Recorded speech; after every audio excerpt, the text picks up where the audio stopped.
चीन में हाल ही में कुछ ऐसी घटनाएं हुई हैं जो मिस्र पर आई बाइबल की विपत्तियों जैसी लगती हैं। वहां अचानक बहुत सारे मेंढक, टिड्डियां और ओले पड़े, जिससे जमीन पर काफी नुकसान पहुंचा। इस वीडियो में हम इन सब बातों को समझेंगे कि चीन में ये अजीब सी घटनाएं क्यों हो रही हैं। क्या इनका चीन के कृत्रिम सूर्य यानी आर्टिफिशियल सन से कोई कनेक्शन है?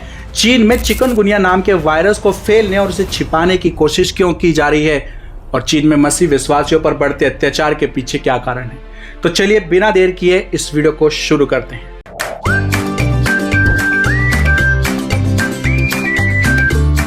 WTL जो कि एक इंडिपेंडेंट मसीह मीडिया है, जहां पर आप मसीह न्यूज, बाइबल सवाल जवाब और संडे सर्विस से जुड़ सकते हैं। और अगर आप हमारी इस इंडिपेंडेंट मसीह मीडिया को सपोर्ट करना चाहते हैं तो आप हमें ज्वाइन भी कर सकते हैं या डिस्क्रिप्शन में दिए गए नंबर पर गूगल पे भी कर सकते हैं।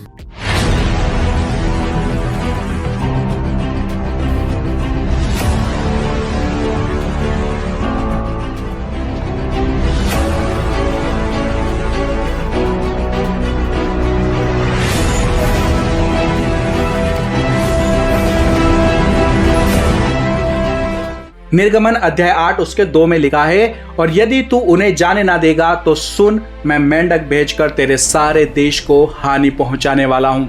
हाल ही में चीन से आई वीडियोस मिस्र पर आई इस विपत्ति जैसी घटनाएं दिखाती हैं। हाल ही में तियानजिन में अचानक बहुत बड़ी संख्या में मेंढक दिखाई दिए। यह प्रकोप इतना अजीब था कि लोगों में डर और चिंता फैल गई। सरकारी अधिकारियों ने कहा कि वे पता लगा रहे हैं कि इतने सारे मेंढक कहां से आए, लेकिन अभी तक कोई नतीजा नहीं मिला है। 10 सितंबर की रात तियानजिन के बिन जिले की सड़कों पर हजारों मेंढक दिखाई दिए। जिस व्यक्ति ने इसका वीडियो रिकॉर्ड किया, उसने कहा कि यह नजारा बहुत डरावना था। कई लोग डर गए और सोचने लगे कि कहीं यह भूकंप का संकेत तो नहीं। कुछ लोगों ने कहा, अगर किसी को छोटे छोटे झुंड देखकर डर लगता है, ट्रिप्टोफोबिया है, तो वह इसे बिल्कुल सहन नहीं कर पाएगा। सड़क पर चलना और गाड़ी चलाना तक डरावना लग रहा था। सड़कों को बंद कर साफ कर देना चाहिए। तियानजिन के और भी इलाकों से लोग बता रहे हैं कि उनके यहाँ भी बड़ी संख्या में मेंढक दिख रहे हैं। बारिश के बाद मेंढक दिखना सामान्य बात है, लेकिन इतने बड़े झुंड पहले कभी नहीं देखे गए। 11 सितंबर को बिन जिले की शहरी प्रबंधन समिति ने बताया कि उन्हें नागरिकों की शिकायत मिली है।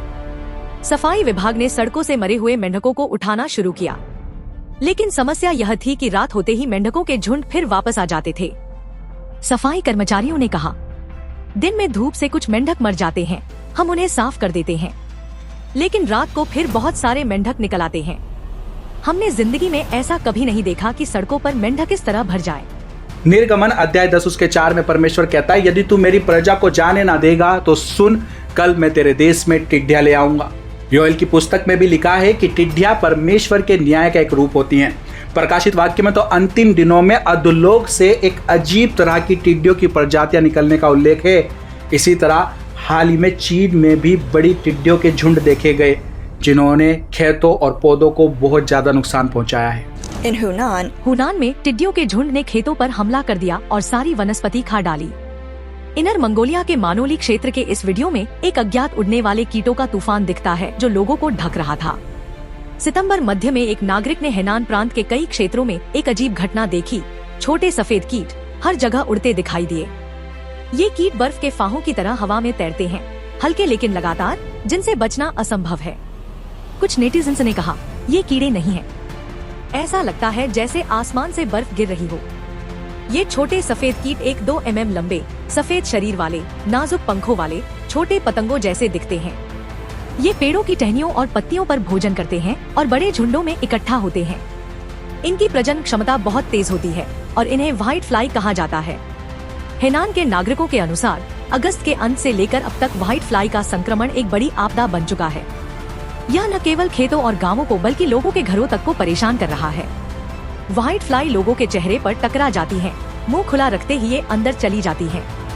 कुछ दिन पहले पिंगशान, हेनान के एक नेटिजन ने वीडियो पोस्ट कर पूछा, यहाँ क्या हो रहा है? कोई जानता है? इतने कीड़े क्यों हैं? आसमान इन छोटे सफेद कीड़ों से भरा हुआ है। ये कल नहीं थे, पर रात भर में छा गए। बर्फ जैसा लग रहा है। सिर्फ व्हाइट फ्लाई ही नहीं, हेनान में एक और भी भयानक कीटों का झुंड देखा गया। मुख्य धारा की चीनी मीडिया ने इस पर कोई रिपोर्ट नहीं दी, लेकिन डोइन जैसे प्लेटफॉर्म पर लोगों ने वीडियो पोस्ट किए। वीडियो में बड़े कीड़ानुमा लार्वा दिखते हैं जो पेड़ों को ढक रहे हैं और जमीन से पेड़ की चोटी तक चढ़ रहे हैं। वे पत्तियां खा जाते हैं। किसी नेटिजन ने कहा, इतने कीड़े थे कि ऐसा लगता था जैसे सीधे नरक से आए हों। एक नेटिजन ने पूछा, क्या यह कीट प्रकोप है? मेरे गांव के पहाड़ का यह दृश्य है। पत्तियां पूरी तरह खाली गई हैं और कीटों का संक्रमण फसलों तक फैल गया है। दूसरे नेटिजन ने जुमादियन, हेनान से बताया कि ऐसा लगता है जैसे यह क्षेत्र श्रापित हो गया हो।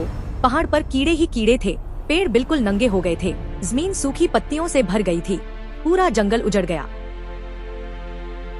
निर्गमन अध्याय 9 के 28-26 में लिखा है कि परमेश्वर ने मिस्र पर बहुत ही भयानक ओले गिराए। ऐसे बड़े ओले पहले कभी नहीं देखे गए थे। बाइबल में ओलों को भी कई जगह पर परमेश्वर का न्याय, गॉड्स जजमेंट के रूप में बताया गया है। भजन संहिता, यशा, अय्यूब और प्रकाशित वाक्य में भी इसका जिक्र है। प्रकाशित वाक्य में तो लिखा है कि अंत के समय में लगभग 45 किलो के बहुत बड़े बड़े ओले गिरेंगे। इसी तरह की घटनाएं चीन में भी देखी जा रही हैं। वहाँ हाल ही में बहुत बड़े और खतरनाक ओलों के तूफान आए जिन्होंने घरों, गाड़ियों और फसलों को नुकसान पहुंचाया। 13 सितंबर की शाम बीजिंग में अचानक बहुत तेज आंधी आई। फिर भारी बारिश शुरू हुई और हवा इतनी तेज थी कि पेड़ों की बड़ी बड़ी शाखाएं टूटकर सड़क पर गिर गईं। इसके बाद ओलों की बारिश शुरू हुई। कुछ इलाकों में इतने ज्यादा ओले गिरे कि जमीन पर बर्फ जैसा ढेर बन गया। कई लोगों ने इसे आकाश का गुस्सा कहा। एक बीजिंग निवासी ने बताया, लगभग सारी गाड़ियां ओलों से टूट गईं। आगे और पीछे दोनों शीशे फट गए। गाड़ियों के बोनेट में ऐसे गड्ढे पड़ गए जैसे बबल रैप हो। बुजुर्ग लोग कह रहे थे कि उन्होंने 40 साल में ऐसा मौसम नहीं देखा। सितंबर में यहाँ ठंड शुरू हो जाती है, पर इस बार मौसम बहुत गर्म है। मैंने अपने जीवन में इतने बड़े ओले कभी नहीं देखे। दूसरे निवासी ने कहा, शाओयिंगचियाओ और फंगाई में ओले पिंग पोंग गेंद या अंडे जितने बड़े थे। जमीन पूरी तरह सफेद हो गई थी। कुछ लोग कहते हैं, जब किसी जगह पर हालात खराब हो या लोगों के साथ गलत व्यवहार हो रहा हो, वहाँ अक्सर अजीब तरह की घटनाएं या अचानक आने वाली आपदाएं देखने को मिलती हैं।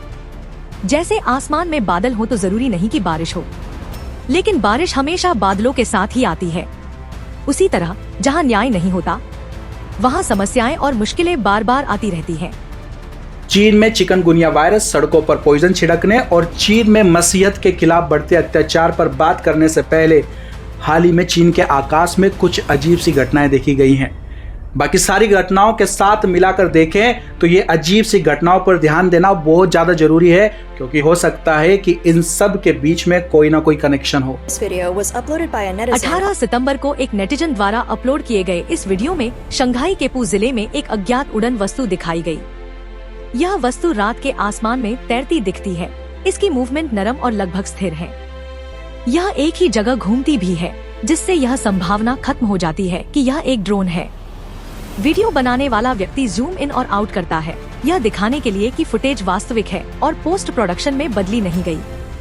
एक नेटिजन ने सोचा कि यह फटा हुआ प्लास्टिक बैग हो सकता है, लेकिन अन्य लोगों ने जवाब दिया, कृपया दिमाग का इस्तेमाल करें। क्या बिना हवा के फटा हुआ प्लास्टिक बैग इस तरह हिल सकता है? एक नेटिजन ने बीजिंग के आकाश में 1 महीने पहले दिखाई दिए अजीब बादल का वीडियो अपलोड किया और पूछा कि विशेषज्ञ बताए कि इस बादल को क्या कहा जाता है। प्राचीन चीनी मानते थे कि सूर्य शासक का प्रतीक है और सूर्य से संबंधित खगोलीय घटनाएं शासन सत्ता से गहराई से जुड़ी होती हैं। कई सूर्यों का प्रकट होना भूमि में आसन्न विभाजन का संकेत माना जाता था। ये सभी संकेत एक ही परिणाम की ओर संकेत करते दिखते हैं। चीनी कम्युनिस्ट पार्टी का पतन निकट है। केवल अनिश्चितता यह है, और जिस पर हमें ध्यान देना चाहिए वह यह है कि इस प्रक्रिया में कितने लोग दुर्भाग्य का सामना करेंगे और कितने इस आपदा से बचेंगे। हाल के कुछ दिनों में सूरज पर बहुत ज्यादा एक्टिविटीज देखी जा रही है। बहुत बड़ी सौर ज्वालाएं और सौर तूफान, जिनमें कुछ इतिहास के सबसे बड़े माने जा रहे हैं। इन सौर तूफानों को देखकर मुझे चीन में आर्टिफिशियल सन की याद आती है। यह चीन की एक मशीन है जो न्यूक्लियर फ्यूजन के जरिए बेहद तेज गर्मी और ऊर्जा पैदा करती है। Nuclear fusion is the next big thing in global tech, and it promises the sun. Well, an artificial sun. It is basically a device, a reactor, and it can replicate the sun's insides. It can create nuclear fusion. China has one, an artificial sun reactor. It uses extreme heat and pressure to create nuclear fusion. कहा यह भी जा रहा है कि चीन सर्न जैसा बहुत बड़ा हाइड्रो कोलाइडर बनाने की योजना पर काम कर रहा है। कुछ लोग ये भी अंदाजा लगाते हैं कि बाइबल की प्रकाशित वाक्य में जिस अथाह कुंड का जिक्र किया गया है वह किसी ऐसे ही उन्नत तकनीक जैसे हाइड्रो कोलाइडर से जुड़ा हुआ हो सकता है। और अभी हाल ही में सोशल मीडिया पर कई वीडियोस देखी जा रही हैं जिनमें दावा यह किया जा रहा है कि चीन किसी नए वायरस को रोकने की कोशिश कर रहा है, बड़े लेवल पर कदम उठा रहा है। अगस्त की शुरुआत में चिकनगुनिया नाम के वायरस के फैलने की खबर आ रही थी और कुछ जगहों पर अस्पतालों में बहुत ज़्यादा भीड़ देखी गई थी, जो बिल्कुल 2020 की जैसी सिचुएशन थी। पिछले 24 घंटों में कुछ रिपोर्ट्स में यह कहा जा रहा है कि चीन के वैज्ञानिकों ने एक और नया वायरस खोज लिया है जो दिखने में चमगादड़ से जुड़ा हुआ बताया जा रहा है, और ये कोविड-19 जैसा या एशिया में पाए जाने वाले कुछ मच्छर जनित वायरस जैसा हो सकता है। ये केवल अभी शुरुआती दावे हैं, इन पर अभी और जांचें बाकी हैं। साथ ही हमेशा की तरह ब्लड फ्लू जैसे खतरे वहां पर हमेशा चलते रहते हैं। इसी बीच कई वीडियोस में देखा यह जा रहा है कि चीन के अधिकारी सड़कों पर किसी खास तरह के केमिकल का छिड़काव कर रहे हैं। कहा जा रहा है कि यह वायरस को फैलने से रोकने की कोशिश की जा रही है वहां पर। You can see the clouds. Look at the clouds. The entire city there is just covered in poison. Yeah. I mean, again, I think this is a chikungunya response, but I think they've not told us how bad it's gotten. Yeah. I mean, you could see people lining up for their blood tests and stuff there as well. But something's going on here which is being kept hush-hush, but, you know, something of a big nature. Look at these people burning the mosquito coils. Oh, dude, that's like, I hate now you're that. poisoning yourself. Yeah. Oh my That is- word, I can't handle it. That smell of that stuff is I know. vile. Anyway, look at this. They broke into a guy's house and he has a fish pond in there. As you can see it over here, where he's got some of his own like ornamental fish, but he also has been like he's keeping fish that he breeds to sell. for food, right? Yeah. So they pour this poison all over inside his house here. I mean, and then look, the fish died. So for anyone who's saying it's not poison, it killed all this dude's fish. It's 100% poison. Bible में लिखा है निर्गमन अध्याय 9 के 14 में, नहीं तो अब की बार मैं तुझ पर और तेरे कर्मचारियों पर, तेरी प्रजा पर सब प्रकार की विपत्तियां डालूंगा, जिससे तू जान ले कि सारी पृथ्वी पर मेरे तुल्य कोई दूसरा नहीं है। ये वह न्याय था जो परमेश्वर ने मिस्र पर भेजा जब मिस्र ने उसकी इच्छा के खिलाफ विद्रोह किया। आज चीन में जो कुछ भी हो रहा है वह इन बाइबल की विपत्तियों से काफी मिलता जुलता लगता है। मैं ये नहीं कह रहा कि पूरी तरह से परमेश्वर का सीधा न्याय है, ये प्राकृतिक आपदाएं भी हो सकती है, लेकिन यह भी सच है कि चीन की कम्युनिस्ट पार्टी सच्चे मसीह विश्वासियों पर वहां पर दबाव डाल रही है। चीन में एक गवर्नमेंट क्रिश्चियन मिनिस्ट्री चल रही है जिसे बाइबल को बदल कर बनाया गया है, लेकिन जो सच्चे मसीह विश्वासी वहां पर हैं वो अंडरग्राउंड रहकर अपने चर्च चलाते हैं। उन्हें अक्सर परेशान किया जाता है, पकड़ा जाता है और जेल में डाल दिया जाता है। इसलिए हो सकता है कि आज जो घटनाएं वहां पर हो रही हैं वे परमेश्वर की एक चेतावनी के संकेत हों कि सीसीपी चाइनीज कम्युनिस्ट पार्टी उसके लोगों पर अत्याचार बंद करे। सीसीपी को क्रिश्चियन चर्चों से तभी तक कोई समस्या नहीं होती जब तक वे चर्च सीसीपी के अनुसार बदल जाए, यानी मसीहियों को कम्युनिस्ट विचारधारा के हिसाब से ढाल दिया जाए। इसके लिए चीन सरकार ने कई कदम उठाए हैं। सरकार ने क्या क्या किया? बाइबल के कुछ हिस्सों को फिर से लिखा, सरकारी चर्चों में देशभक्ति गीत गवाए, पादरियों से कहा गया कि वे सीसीपी और समाजवाद के प्रति वफादारी की शपथ लें। चर्चों में शी जिनपिंग के फोटो लगाए गए। चर्च की लाइब्रेरी में शी जिनपिंग के भाषणों की किताबें रखवाई गईं। राज्य मान्यता प्राप्त सरकारी चर्चों पर भी कड़ी निगरानी है। चर्चों में कैमरे, चेहरे की पहचान, फेस रिकॉग्निशन और फिंगरप्रिंट स्कैनर लगाए जा रहे हैं। हेनान प्रांत में लोगों को चर्च जाने से पहले स्मार्ट रिलीजन ऐप पर ऑनलाइन फॉर्म भरना पड़ता है। चर्च नेताओं का एक ऑनलाइन डेटाबेस तैयार किया गया है जिसमें उनका नाम, फोटो और किस चर्च से हैं सब सार्वजनिक है। सरकार कहती है कि ये सब लोगों की सुरक्षा के लिए किया जा रहा है, लेकिन असल में यह निगरानी, सर्वेलेंस और कंट्रोल के लिए है। चाहे अभी चीन के ये लोग न्याय का सामना ना भी कर रहे हों, लेकिन अंत के दिनों में तो उन्हें करना ही पड़ेगा अगर वे पश्चाताप नहीं करते और परमेश्वर की ओर नहीं लौटते, क्योंकि परमेश्वर ने कहा है बदला मेरा है, एक दिन यीशु मसीह पृथ्वी पर राज्य करेगा। जब तक वे दिन नहीं आ जाता, आइए हम दुनिया भर के हमारे मसीह भाई बहनों पर जो अत्याचार को झेल रहे हैं उनके लिए दिल से प्रार्थना करते रहें। चीन में इस समय जो कुछ भी हो रहा है वो नॉर्मल तो बिल्कुल भी नहीं है, और 2020 में हम ये देख चुके हैं कि चीन दुनिया को कैसे प्रभावित कर सकता है। चीन वो देश है जहां पर ड्रैगन की पूजा की जाती है। वो सारे जानवर और पक्षियों को खाने में खाते हैं जो बाइबल के अनुसार और मेडिकली भी अशुद्ध हैं। चीन की सरकारें निश्चित रूप से परमेश्वर विरोधी हैं, और दुनिया के अंत की भविष्यवाणी में भी चीन का एक महत्वपूर्ण रोल है, जो गोग मोगोग की जंग में और फिर अंतिम एंटी क्राइस्ट की जंग में अपनी भागीदारी निभाएगा इजराइल के खिलाफ। तो ये तो तय है कि दुनिया अंत के दिनों में पहुंच चुकी है, लेकिन जैसा कि हम अपने परमेश्वर के स्वभाव को जानते हैं, वो अंतिम न्याय लाने से पहले चेतावनी और चिन्ह दिखाता है, ताकि जिनकी आंखें हो वो देख ले और जिनके कान हो वो सुन ले। आपको क्या लगता है, दुनिया भर में जो कुछ भी इस समय हो रहा है और खासकर चीन में ये जो कुछ भी चल रहा है, क्या ये नॉर्मल प्राकृतिक आपदा है या परमेश्वर की ओर से मन फिराने वालों के लिए चेतावनी है? हमें कमेंट में बताइए आपकी इस बारे में क्या राय है। हम आपके सारे कमेंट्स पढ़ते हैं, और हाँ, इस वीडियो को लाइक और शेयर जरूर से करना, क्योंकि आपके एक शेयर से कोई एक आत्मा मन फिराने के लिए तैयार हो सकती है। तो ज़्यादा से ज़्यादा इसको शेयर करें। चलिए फिर मिलते हैं हमारी नेक्स्ट वीडियो में, तब तक के लिए thank you. May God bless you and your family. Stay tuned, stay blessed. एक और बात जो मैं आपके साथ शेयर करना चाहता हूं कि हमारे जैसे क्रिश्चियन न्यूज़ चैनल्स पर यूट्यूब कई सारी वीडियोस का एड्स रिवेन्यू लिमिटेड कर देता है। मतलब कि एड से कोई खास इनकम नहीं हो पाती है, इतनी भी नहीं कि एक्सपेंसेस भी निकाले जा सके, और स्पॉन्सर्स वो हम जैसे चैनल्स को मिलते नहीं हैं। तो अगर आप चाहते हैं कि हम इसी तरह से वीडियोज़ को रेगुलर ईमानदारी से बना सकें, तो हमें आप मसीह भाई बहनों की सपोर्ट की ज़रूरत है।